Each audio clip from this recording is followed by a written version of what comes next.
update. 2 days no work. So, yan. Wala tayong nagawa. So, hindi ako naligo. So, magsasain tayo. Tapos kakain mag-alauna na. Alauna na pala. Di ba alauna na?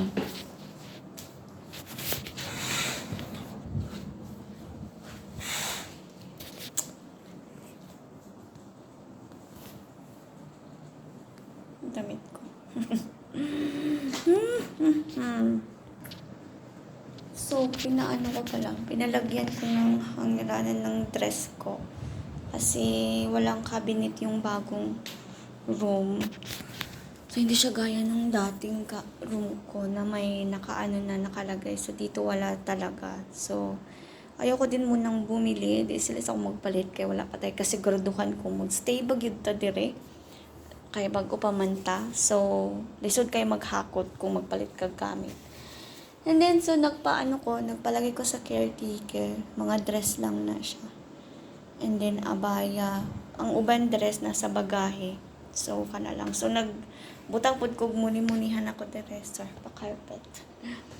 May pa-food. Akong kaan. Ano say? Mga snacks. Galing kay Muni. And then, mga makeup. So, dili makita daghang chubanis. So, mga, perfume na dahil na siya. Then, dahil na siya. Mga pa-beauty, per simple pa-beauty, ranan say. Mga blush on na. See? Wala niya akong see? Akong eyeshadow.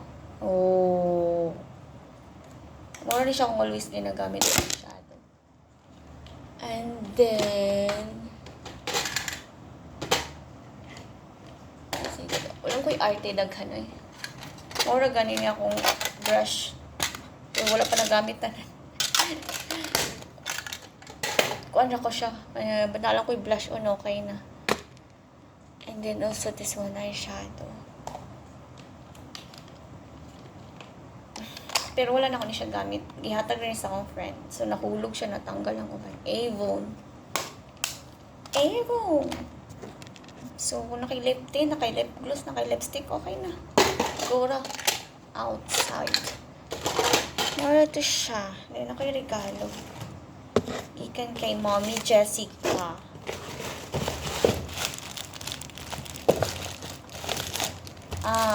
Bra. Sana all. Sana all. Dalawa, same color. Thank you, Mommy.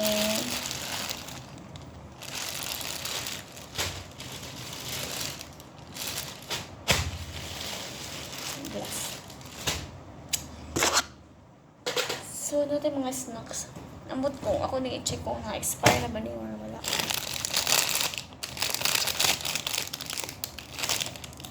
Wala ko din.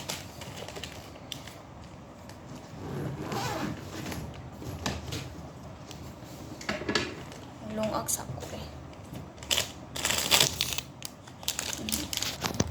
Mga sweets.